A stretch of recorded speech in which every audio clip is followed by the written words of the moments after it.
श्रीरामचंद्रा करुणा समुद्रा, ध्यातो तुझी राजस योग मुद्रा, नेत्री नये रे तुझवीन निद्रा, कै भेटसी बामजला सुभद्रा. विभीषणाची शरणागती आणि श्रीरामांचा कृपाप्रसाद. श्रीरामांच्या बरोबर युद्ध प्रारंभ करण्यापूर्वी भगवत भक्तात अग्रगण्य, बुद्धिमत्तेमध्ये श्रेष्ठ अशा विभीषणाने लंकापती रावणास युद्धापासून परावृत्त करण्याचा खूप प्रयत्न केला. तो समजावणीच्या सुरात अत्यंत नम्रतेने रावणास म्हणाला, महाराज, सीता नावाच्या ग्रहाने तुम्हाला ग्रासले आहे, त्यातून तुमची सुटका होणार नाही. म्हणून त्या सीतेचा सत्कार करून आणि विपुल धन देऊन तुम्ही तिला श्रीरामांना परत देऊन सुखी व्हा. अन्यथा तुम्ही श्रीरामांच्या हातून जीवित सुटणार नाही. परंतु त्या दुष्ट रावणास विभीषणाचा हा कल्याणकारी संदेश आवडला नाही. तो क्रोधाने म्हणाला, अरे अधमा, अन्य कोणी जर असे वाक्य उच्चारले असते तर मी त्याला त्याच क्षणी ठार केले असते. परंतु तू माझा भ्राता असल्यामुळे मी तुझा केवळ धिक्कार करीत आहे. हे रावणाचे कटू वक्तव्य ऐकल्यावर विभीषण आपल्या 4 मंत्र्यांसह रावणाचा त्याग करून श्रीरामांकडे आला. त्याने श्रीरामांची शरण घेतली. त्याने घडलेली घटना श्रीरामांना सविस्तर सांगितली आणि साष्टांग नमस्कार केला. तो श्रीरामांच्या दर्शनाने परम भक्तीने भरून गेला होता. श्यामवर्ण, विशाल नेत्र, प्रसन्न मुखमंडल, आजानबाहू असलेल्या श्रीरामांच्या समोर हात जोडून उभे राहून हर्षाने गदगद झालेल्या वाणीने विभीषणाने भगवंतांची स्तुती करण्यास प्रारंभ केला. तो म्हणाला, हे राजेंद्रा, सीतादेवीचे मन रमविणाऱ्या, प्रचंड धनुष्य धारण करणाऱ्या हे भक्तवत्सल श्रीरामा, तुम्हाला माझा नमस्कार असो. सुग्रीवाचे मित्र आणि स्थूलांचे स्वामी असलेल्या श्रीरामचंद्रांना नमस्कार असो. या विश्वाची उत्पत्ती, स्थिती आणि विलय यांचे कारण असणाऱ्या, त्रैलोक्यांचे गुरु असणाऱ्या, आदिकालापासून ग्रस्थाश्रमी असलेल्या श्रीरामांना मी पुन्हा पुन्हा नमस्कार करतो. हे प्रभू, तुम्हीच समस्त जगाचे आदिकारण आहात. तुम्ही स्वतःच्या इच्छेप्रमाणे आचरण करणारे आहात. हे राघवा, स्थावर आणि जंगम सर्व प्राण्यांच्या आत आणि बाहेर व्याप्त आणि व्यापक या रूपाने तुम्हीच असून जगन्मय आहात. तुमच्या मायेमुळे ज्यांचे ज्ञान हरण केले गेले आहे आणि ज्यांची बुद्धी नष्ट झाली आहे, तसेच ज्यांचे मन विपरीत प्रवृत्ती मार्गाकडे लागले आहे, असे लोक आपल्या पापपुण्यास वश होऊन सतत या संसारात येरझाऱ्या करीत असतात. जोपर्यंत अनन्य भावाने तुम्हा परमात्म्याला जाणले जात नाही, तोपर्यंत शिंपेवर भासणाऱ्या रुपयाप्रमाणे हे विश्व सत्य भासते. हे विभू, तुमचे ज्ञान न झाल्यामुळे मानव आपले पुत्र, पत्नी, ग्रह इत्यादींचे ठिकाणी आसक्त होऊन शेवटी दुःख देणाऱ्या सर्व विषयात सतत रमून जातात. हे पुरुषोत्तमा, तुम्हीच इंद्र, अग्नी, यम, निवृत्ती, वरुण आणि वायू आहात. हे प्रभो, तुम्ही अणुपेक्षाही अणु आणि स्थूलापेक्षाही अधिक स्थूल आहात. तुम्ही आदी, मध्य आणि अंत यांनी रहित आहात. तुम्ही सर्व लोकांचे पिता आणि माता असून सर्व लोकांचे पोषण करणारे आहात. तुम्ही परिपूर्ण, अच्युत आणि अव्यय आहात. खर, दूषण आदी राक्षसांचा नाश करणाऱ्या हे रामा, तुम्ही श्रोता, द्रष्टा आणि ग्रहण करणारे असून तुम्ही वेगवान आहात. तुम्ही अन्नमय, प्राणमय, मनोमय, विज्ञानमय आणि आनंदमय अशा पंचकोशापेक्षा वेगळे असून तुम्ही निर्गुण आणि आश्रय रहित आहात. तुम्ही निर्विकल्प, निर्विकार, निराकार असून 6 विकारांनी म्हणजे उत्पत्ती, वृद्धी, परिणाम, भय, जीर्णता आणि नाश यापासून रहित आहात. अनादी आणि प्रकृतीच्या पलीकडील पुरुष आहात. मायेच्या योगाने धारण केलेल्या रूपात तुम्ही मनुष्य असल्यासारखे दिसता, परंतु तुम्ही निर्गुण अज आहात असे जाणून विष्णूंचे भक्त मोक्षाप्रत जातात. हे राघवा, तुमच्या चरणांची उत्तम भक्तिरूप शिडी प्राप्त करून घेऊन हे ईश्वरा, ज्ञानयोग नाव असणाऱ्या प्रासादावर चढून जाण्याची माझी इच्छा आहे. हे सीतापते, हे श्रेष्ठ करुणावंता, तुम्हाला माझा नमस्कार असो. तुम्ही माझे संसार सागरातून रक्षण करा. विभीषणाने केलेली स्तुती ऐकल्यानंतर भक्तवत्सल श्रीराम प्रसन्न होऊन म्हणाले, हे विभीषणा, तुझे कल्याण हो. तू कोणताही वर माग, तुझ्या इच्छेप्रमाणे मी तुला वर देईन. विभीषण म्हणाला, हे राघवा, तुमच्या चरणांच्या दर्शनाने मी धन्य झालो आहे, कृतकृत्य झालो आहे, मी मुक्त झालो आहे, यात संदेह नाही. हे रघुनंदना, माझ्या कर्मबंधनाचा नाश होण्यासाठी भक्तिरूप असे तुमचे ज्ञान आणि तुमचा परमार्थ स्वरूपाचा साक्षात्कार घडविणारे तुमचे ध्यान तुम्ही मला द्या. हे राजेंद्र रामा, तुमच्या चरणकमळांच्या ठिकाणी माझी भक्ती जळून राहो अशी माझी मागणी आहे. ठीक आहे असे म्हणून संतुष्ट झालेले श्रीराम पुन्हा म्हणाले, विभीषणा, तुझे कल्याण हो. आता मी माझे रहस्य स्पष्ट करून सांगतो, ते ऐक. अतिशय शांत, भक्तियोगी आणि आसक्तीरहित असलेल्या माझ्या भक्तांच्या हृदयात मी सीतेसह सर्वदा निवास करतो. सर्व काळी शांत आणि सर्व पापांनी रहित होऊन तू माझे नित्य ध्यान केलेस तर तू या भयंकर संसार सागरातून मुक्त होशील. मला प्रसन्न करून घेण्यासाठी जे कोणी तू केलेले हे स्तोत्र वाचेल, लिहील अथवा श्रवण करेल तो मला प्रिय असणारे सारूप्य प्राप्त करून घेईल. असे सांगून भक्तांवर प्रेम करणारे श्रीराम लक्ष्मणाला म्हणाले, अरे लक्ष्मणा, माझ्या दर्शनाने मिळणारे फळ हा विभीषण आत्ताच पाहू देत. आत्ताच मी याला लंकेच्या राज्यावर राज्याभिषेक करतो. तू समुद्रातून पाणी घेऊन ये. श्रीरामांच्या आदेशाप्रमाणे लक्ष्मणाने जवळील पाणी आणले आणि श्रीरामांनी विभीषणास समस्त वानर सेने समक्ष विधिवत राज्याभिषेक केला.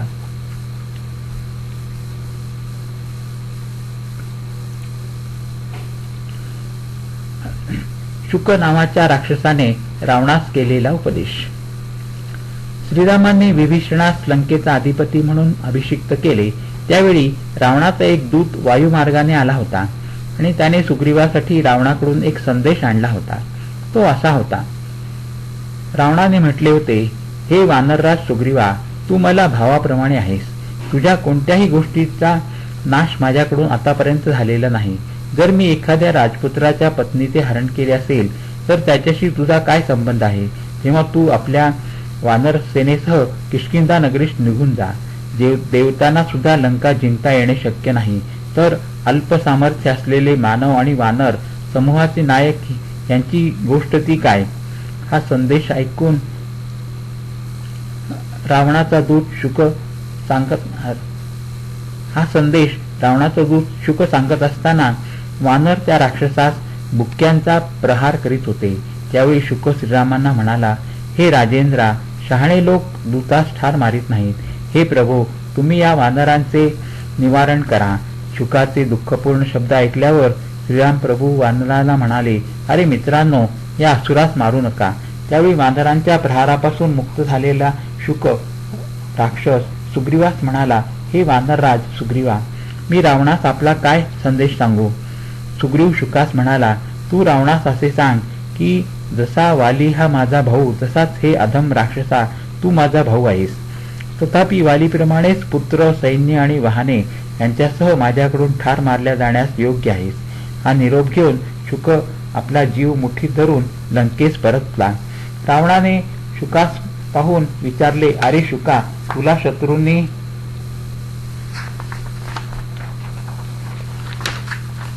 खूप त्रास दिला काय? त्यावेळी शुक म्हणाला, महाराज, मी आपला संदेश जसाचा तसा सुग्रीवास सांगितला.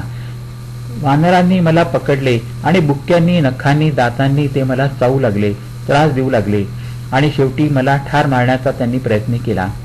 त्यावेळी मी श्रीरामांना माझे रक्षण करण्याची आर्त स्वरात विनंती केली. त्यावेळी त्या दयाघन श्रीरामांनी मला त्या भयानक वानरांपासून सोडविले. ती अफाट वानर सेना पाहून मी भिवून गेलो होतो. ज्याप्रमाणे देवदानवात संधी होणे शक्य नाही, त्याचप्रमाणे राक्षस सेना आणि वानर सेना यांच्यामध्ये संधी होणे शक्य नाही असे मला वाटते. हे प्रभो, लवकरच ती सेना आपल्या नगरीच्या तटावर येईल. आता तुम्ही दोनपैकी एक गोष्ट करा. एक ती सीता तरी श्रीरामांना सत्वर देऊन टाका अथवा श्रीरामांबरोबर युद्धास तयार व्हा. शुक पुढे सांगू लागला, महाराज, श्रीराम मला म्हणाले, अरे शुका, तू रावणास माझा निरोप सांग की ज्या सामर्थ्याचा आधार घेऊन तू माझ्या सीतेचे अपहरण केलेस, ते सामर्थ्य आता तू तुझ्या इच्छेप्रमाणे सर्व सैन्य आणि सर्व पुत्र बंधू यांच्यासह मला दाखव. उद्याच्या उद्याच लंकापुरी आणि तुझे राक्षस सैन्य मी बाणांनी नष्ट केलेले तू पाहशील. असे बोलून श्रीराम मौन झाले. नंतर शुकाने श्रीरामांच्या सैन्यातील मुख्य योद्धे हनुमान, अंगद, नळ, नीळ, सुग्रीव यांची माहिती रावणास दिली. त्यानंतर शुक म्हणाला, रावणा, श्रीराम हे सामान्य मानव नाहीत, ते साक्षात आदिनारायण परमात्मा आहेत आणि सीता ही जगाचे साक्षात कारण असणारी जगतरूपिणी चितशक्ती आहे. त्या दोघांपासूनच हे स्थावर आणि जंगम विश्व निर्माण झाले आहे. श्रीराम आणि सीता हे या जगताचे पिता आणि माता आहेत. अजाणतेने तुम्ही ज्या सीतेला पळवून आणले आहे ती जानकी जगन्माता आहे. हे राजन, क्षणोक्षणी नष्ट होणाऱ्या या संसारात शरीर हे क्षणभंगूर पंचमहाभूतांनी बनलेले आणि 24 तत्वांचा समूह असणारे आहे. मला मल, मांस, अस्थि आणि दुर्गंधीयुक्त पदार्थ यांचा जास्त भरणार असणाऱ्या अहंकाराचे आश्रयस्थान आणि अचेतन आणि तुझ्या आत्म्यापेक्षा वेगळे असलेल्या या शरीराची तू कसली आस्था बाळगीत आहेस.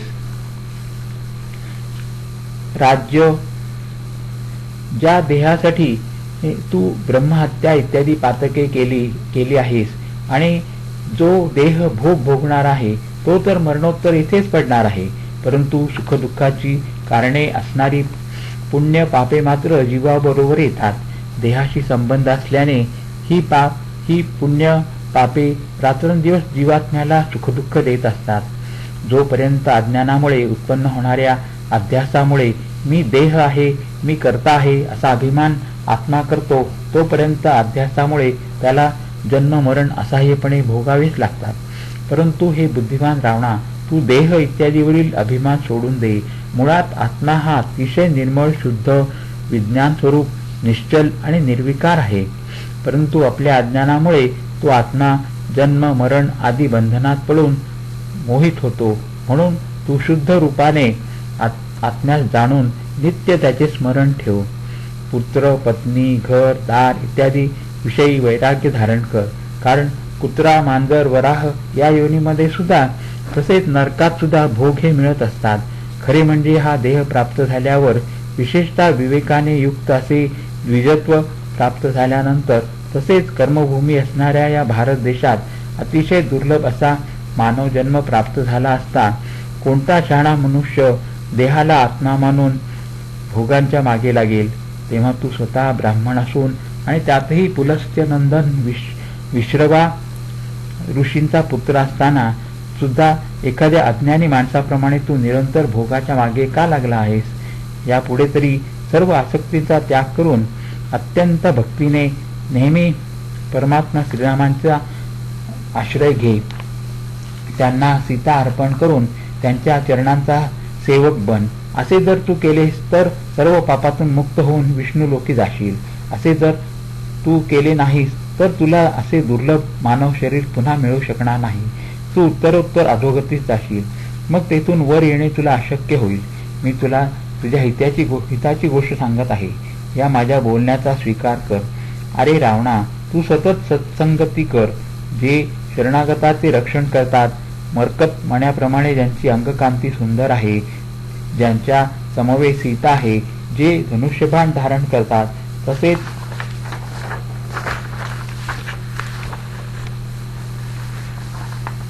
सुग्रीव, लक्ष्मण आणि विभीषण हे ज्यांच्या चरणकमलांची सेवा करतात, अशा त्या विष्णुरूप श्री राघवांची तू रात्रंदिवस सेवा कर. शुकाच्या मुखातून बाहेर पडलेले अज्ञानाचा नाश करणारे हे वक्तव्य ऐकल्यावर क्रोधाने जणू जळणारा आणि रागाने डोळे लाल झालेला रावण शुकाला म्हणाला, अतिशय दुष्ट बुद्धी असणाऱ्या शुका, माझ्या तुकड्यांवर वाढलेला तू माझा सेवक असून एखाद्या गुरुप्रमाणे माझ्याशी कसे बोलतोस. मी तिन्ही लोकांचे शासन करणार आहे. तुला उपदेश करताना तुला लाज कशी नाही वाटली. खरे म्हणजे आत्ताच मी तुझा वध केला असता, परंतु तू पूर्वी माझ्यासाठी जे काही चांगले कर्म केले आहेस ते माझ्या लक्षात आहे. म्हणून जरी तू वध करण्यास योग्य असलास तरी मी तुला जीवदान देत आहे, तू आता येथून निघून जा. शुक म्हणाला, महाराज, आपली मोठी कृपा आहे. असे बोलून भीतीने थरथर कापतच तो आपले घरी निघून गेला. शुक पूर्वीजन्मीचा एक विद्वान ईश्वरभक्त विप्र होता, परंतु अगस्त्य ऋषींच्या शापामुळे त्याला राक्षस योनी प्राप्त झाली होती. या जन्मात सुद्धा त्याला ईश्वर भक्तीचे स्मरण होते. हनुमंत, विभीषण, शुक आदींनी रावणास केलेल्या उपदेशाचा त्याच्यावर काहीच परिणाम झाला नाही. अंती त्याने श्रीराम आणि वानर सेनेशी युद्ध प्रारंभ केले. युद्धात हनुमंत, अंगद, जांबुवंत या महावीरांनी रावणाच्या सैन्यातील सर्व प्रमुख सेनापती आणि रावणाचे पुत्र, पौत्र, बंधू आणि आप्त यांना मारून टाकले होते. रावण आणि कालनेमी यांचा संवाद. श्रीरामांनी रावणास आपल्या तीक्ष्ण बाणांनी अगदी घायाळ करून सोडले होते. त्यावेळी श्रीराम त्याला म्हणाले, हे रावणा, तू माझ्या बाणांनी अत्यंत घायाळ झाला आहेस, तेव्हा तू आता परत जा. माझी अनुज्ञा आहे. लंकेत प्रवेश करून विश्रांती घे. उद्या तू माझे सामर्थ्य पाहशील. त्यानंतर रामाच्या बाणांनी विद्ध झालेला रावण अतिशय लज्जित होऊन लंकेत आला. इकडे इंद्रजिताची शक्ती लागून लक्ष्मण मूर्छित झाला होता. त्याला पाहून राम सुद्धा मनुष्य धर्मात, मनुष्य स्वभावाचा आश्रय घेऊन लीलेने शोक करू लागले. त्यानंतर ते हनुमंतास म्हणाले, वत्सा, द्रोणागिरी पर्वतावरून महाऔषधी आणून लक्ष्मण तसेच अन्य वानरांना जीवित कर. राघवांचे वचन ऐकून हनुमंत क्षणाचाही विलंब न लावता वायुवेगाने तेथून निघून गेला. दरम्यानच्या काळात गुप्तहेराने रावणास ही वार्ता सांगितली. तो हेर म्हणाला, महाराज, लक्ष्मणास जिवंत करण्यासाठी महाऔषधी आणण्यासाठी श्रीरामांनी पाठविलेला हनुमंत क्षीरसमुद्राकडे गेला आहे. हे गुप्तहेराचे वचन ऐकल्यावर रावण अतिशय चिंतातूर झाला. त्याच रात्री एकटाच तो कालनेमी नावाच्या मायावी शक्तिसंपन्न असुराच्या घरी गेला. रावणाला पाहून कालनेमी आश्चर्यचकित झाला. त्याने रावणाचे यथायोग्य स्वागत केले आणि येण्याचे कारण विचारले. त्यावेळी दुःखी झालेला रावण म्हणाला, मित्रा, काळवशी करून माझ्यावर सुद्धा संकट कोसळले आहे. शक्तीच्या प्रहाराने मूर्छित झालेला लक्ष्मण जमिनीवर पडलेला आहे. त्याला जिवंत करण्यासाठी औषधी आणण्यास हनुमंत गेला आहे. हे महाबुद्धिवंता, असे काहीतरी कर की ज्याच्यामुळे त्याच्या कार्यात विघ्न येईल. कपटाने मुनिवेश धारण करून त्या महावानरास मोहित कर, ज्याच्यामुळे औषधीच्या प्रयोगाचा काळ निघून जाईल. असे करून तू परत ये. रावणाचे हे वक्तव्य ऐकल्यावर कालनेमी त्याला म्हणाला, महाराज, आता तुम्ही माझे वचन ऐका आणि ते खरे आहे असे समजून घ्या. मी तुमचे प्रिय करीनच, त्यासाठी माझ्या प्राणांची सुद्धा पर्वा करणार नाही. परंतु त्यामुळे काय होणार? पूर्वी दंडकारण्यात मृगाचे रूप धारण केलेल्या मारीचाची जशी अवस्था झाली होती तशीच माझी सुद्धा होणार यात शंका नाही. आतापर्यंत तुमचे पुत्र, पौत्र, बंधू, बांधव आणि अन्य राक्षस मारले गेले आहेत. अशा प्रकारे राक्षस कुलाचा सर्वनाश करून तुमच्या जगण्याचा काय उपयोग आहे? त्यापेक्षा हे महाभाऊ, सीता श्रीरामांना देऊन टाका. विभीषणाला राज्य देऊन मुनी समूहाच्या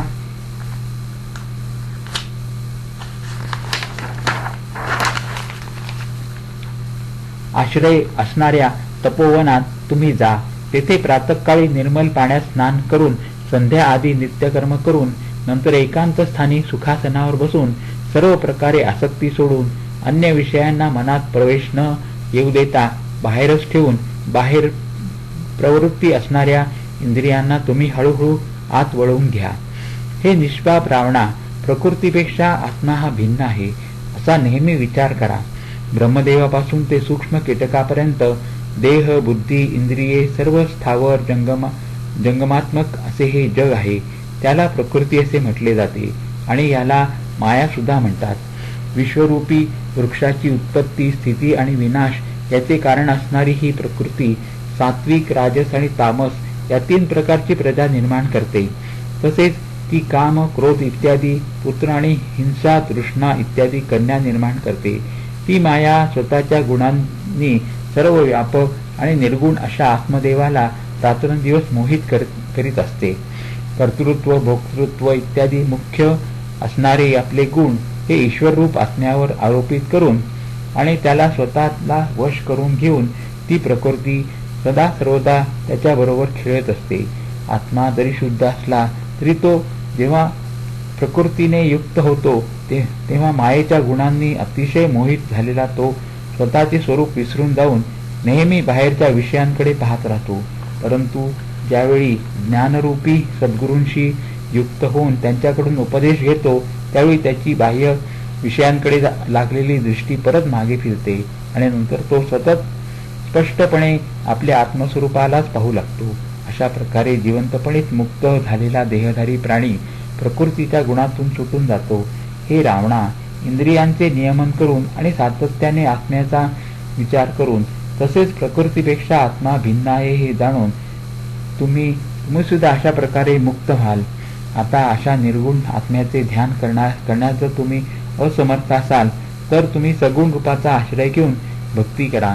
सगुण ध्यानाचा प्रकार असा आहे. हृदय कमळाच्या गाभाऱ्यात तेथे रत्नसमूहाने जडित आणि अतिशय मृदू अशा आणि चकचकीत अशा सुवर्ण सिंहासनावर जानकीसह श्रीराम बसले आहेत. ते विरासन घातलेले, विशाल नेत्र असलेले, विजेच्या पुंजाप्रमाणे तेजपुंज, सुंदर वस्त्रे परिधान केलेले, किरीट, हार, केयूर, कौस्तुभ इत्यादी अलंकारांनी विभूषित, तसेच नुपूर, कडी आणि वनमाळा यांनी सुशोभित आहेत. श्रीरामांचे एक आणि स्वतःचे एक असे 2 धनुष्य धारण करणारा लक्ष्मण त्यांची सेवा करीत आहे. ते सर्वांच्या हृदयात स्थित आहेत. अशा प्रकारे आत्मस्वरूपी श्रीरामांचे ध्यान जे कोणी श्रेष्ठ भक्तीने युक्त होऊन करतील ते मुक्त होतील, यात शंकाच नाही. श्रीरामांच्या इतर भक्तांसह त्यांचे चरित्र तुम्ही अनन्य बुद्धी ठेवून ऐका. तसेच जर तुम्ही केले तर ज्याप्रमाणे अग्नीमुळे कापसाचे ढीग जळून नष्ट होऊन जातात त्याचप्रमाणे तुम्ही पूर्वी केलेल्या पातके सुद्धा एका क्षणात नष्ट होऊन जातील. तुम्ही रामांबरोबरचे वैर सोडून द्या आणि आपल्या हृदयात त्यांच्या बद्दल भक्तियुक्त आदर बाळगा. मग परिपूर्ण अद्वितीय नामरूपा रहित पुराण पुरुष अशा त्या श्रीरामांची सगुण रूपाची आपल्या हृदयात भावना करून त्यांना भजत राहा. एवढे बोलून कालनेमी मौन झाला. त्याचे अमृततुल्य वक्तव्य रावणास आवडले नाही. तो म्हणाला, माझ्या आज्ञेच्या विरुद्ध वागणाऱ्या दुष्टा, तुला मी आत्ताच ठार करीन. मला वाटते की तू शत्रू पक्षाकडून काहीतरी लाच घेऊन रामाचा सेवक होऊन अशा प्रकारे बोलत आहेस. त्यावेळी कालनेमी रावणास म्हणाला, महाराज, जर तुम्हाला माझे वचन आवडले नसेल तर मी आपण जे सांगाल ते काम करीन. असे म्हणून कालनेमी हनुमंताच्या मार्गात विघ्न आणण्यासाठी निघून गेला. हनुमंताच्या मार्गात विघ्न आणण्याचा कालनेमीचा खूप प्रयत्न त्याने केला, परंतु श्रीरामांच्या कृपाप्रसादाने आणि हनुमंताच्या समयसूचकतेने ते निष्फळ झाले. हनुमंताने संन्याशाच्या रूपातील कालनेमीचा वध केला आणि लक्ष्मणास जीवित करण्यास हवी असलेली औषधी वनस्पती वेळेवर आणून दिली. तिच्या प्रयोगाने लक्ष्मण झोपेतून जागे व्हावे तसा उठून बसला. त्या औषधीने असंख्य वानरांचे प्राण वाचले. रावणाकडील समस्त सेनापती, महान योद्धे आणि त्यांचे सर्व पुत्र पौत्र या युद्धात मारले गेले. अंती रामाच्या तीक्ष्ण बाणांनी रावण सुद्धा मृत्युमुखी पडला. युद्धात रावणाचा संपूर्णपणे पराभव झाला आणि श्रीरामांनी लंकेचे राज्य विभीषणास सुपूर्द केले. त्याचा लंकेचा अधिपती असा राज्याभिषेक पूर्वीच श्रीरामांनी केला होता. हरिओम तत्सत, हरिओम तत्सत, हरिओम तत्सत.